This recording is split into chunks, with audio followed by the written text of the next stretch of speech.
Britain ఒక 10 ఏళ్ల తర్వాత పాలస్తీన్ అవుతుందా పాకిస్తాన్ అవుతుందా చూడాలి. ఎందుకంటే ఇప్పటికే 11 కార్పొరేషన్స్కి సంబంధించి అక్కడ పాకిస్తాన్ నుండి వచ్చి సెటిల్ అయినటువంటి వాళ్ళు మేయర్లుగా ఎన్నికయ్యారు.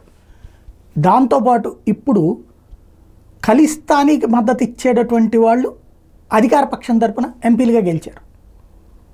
అలాగే పాలస్తీనా మద్దతుదారురాలు ఇప్పుడు ఏకంగా మంత్రి అయ్యారు. అక్కడ విశేషం అది.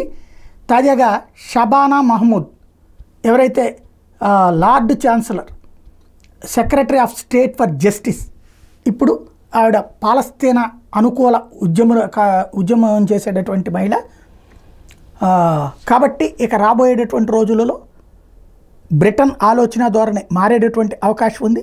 వాస్తవంగా మన సువెల్లా బ్రెవర్మెన్ లాంటి వాళ్ళు ప్రొజెక్ట్ చేసింది ఏంటంటే ఇతర దేశాల నుంచి వచ్చినటువంటి శరణార్థులు బ్రిటన్ ఉనికికి భంగం చేస్తున్నారు అన్నటువంటిది. ఇప్పుడు ఆ శరణార్థులు ఇక్కడ గెలుపుకి కీలకమయ్యారు. అలాగే ఖలిస్తానీలు వీళ్ళ గెలుపుకి కీలకమయ్యారు. కాబట్టి ఏం జరుగుతుందో చూడాలి.